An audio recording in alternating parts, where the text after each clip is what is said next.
ఓం నమః శివాయ శ్రీమాత్రే నమః. మిత్రులకి శ్రేభిలాషులకి అలాగే నన్ను ఇంతగా ఆదరిస్తున్న యూట్యూబ్ ప్రేక్షకులందరికీ కూడా పేరు పేరు ధన్యవాదాలు. మిత్రులారా, మీ అందరికీ పరాదేవత ఎల్లవెల్లలా మీతో ఉండి మీ మనోవాంఛ నెరవేర్చాలని మనస్ఫూర్తిగా కోరుకుంటున్నాను. మీ అందరికీ అక్షయ తృతీయ శుభాకాంక్షలు తెలియజేస్తున్నాను. చాలా విశేషమైన శక్తి కలిగిన సమయం. చాలా చిన్న చిన్న పరిహారాల ద్వారా అక్షయమైన ఫలితాన్ని, అనంతమైన సంపదని, మనసులో ఉన్న కోరికలు నెరవేర్చుకోగలిగే అద్భుతమైన సమయం. ఈ తిథికున్న శక్తి అలాంటిది. ఈరోజు మనం మత్స్య పురాణంలో ఉన్న అక్షయ తృతీయ నాడు చేయవలసిన ఒక వ్రత విధానం చెప్తాను. వ్రతవనం కానీ పెద్దదేమీ కాదు, చాలా చిన్నది. అందరూ తప్పకుండా సనాతన ధర్మాన్ని నమ్మే ప్రతి వారు కూడా ఇది ఖచ్చితంగా చేసి తీరాల్సిందే. ఇది అక్షయ తృతీయ నాడు చెయ్యాలి. ఇది వైశాఖ మాసంలో శుక్లపక్షంలో వచ్చే తృతీయనే అక్షయ తృతీయ అంటాం. మనం చాలా వీడియోలు చెప్పుకున్నాం. గత సంవత్సరం వీడియోలు, పాత వీడియోలు అన్నీ ఉన్నాయి. అన్నీ లింక్ ఇస్తాను. అవన్నీ తాంత్రిక ఉపాయాలు ఉన్నాయి. ఇది పూర్తిగా పురాణ అంతర్గతంగా ఉన్న శ్రీ మత్స్య పురాణంలో ఉన్న పరిహారం. దీన్ని మనం విశ్వాసంతో, నమ్మికతో చేసినట్లయితే 100% ఫలితాన్ని పొందుతాం. ఈ తిథి బ్రహ్మదేవుడికి చాలా ఇష్టమైన తిథి. ఏదైతే అక్షయ తృతీయ ఉన్న తిథి బ్రహ్మదేవుడికి చాలా ఇష్టమైనది.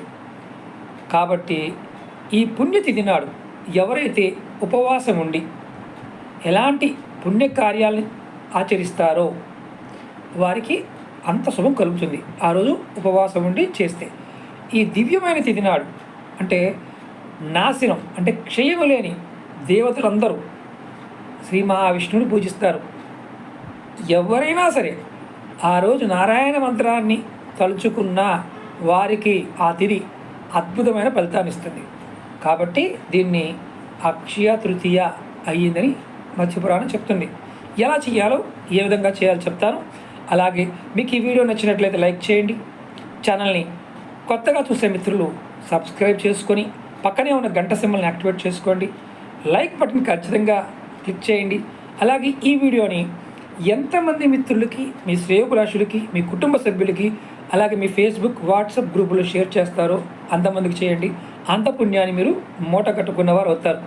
ఎందుకంటే ఈ అక్షయ తృతీయ చాలా విశేషమైన శక్తి కలిగింది కాబట్టి దాన్ని చిన్న చిన్న పరిహారాల ద్వారా ఆ శక్తి మనం పొందవచ్చు.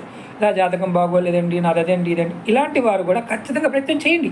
ఖచ్చితంగా ఫలితం వస్తుంది.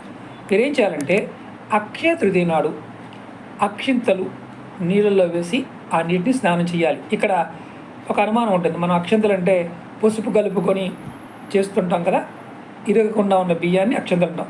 మామూలు తెల్ల బియ్యం, పసుపు లేకుండా కూడా బియ్యం వేసి ఆ నీళ్ళతో మీరు స్నానం చేయాలి. ఆ తర్వాత ఆ బియ్యంతో, అక్షంతలతో కానీ బియ్యంతో కానీ శ్రీ మహావిష్ణుని పూజించాలి. ఈరోజు మీరు ఎవరైనా సరే మీకు ఓపిక బట్టి యోగ్యులైన బ్రాహ్మణులకి అంటే పేదవారికి యథాశక్తి మీకు చాతరైనంత అన్న వస్త్రాలు దానం ఇవ్వండి. మీకు ఓపుకున్నంత వరకు. అది మీరు పేదవారికైనా ఇవ్వచ్చు, బ్రాహ్మణోత్తములుగానే ఇవ్వచ్చు. అది కానీ యోగ్యులైన వారికి మాత్రమే. ఈరోజు మీరు అన్నంతో చేసిన అన్న పాయసాన్ని తీసుకోండి.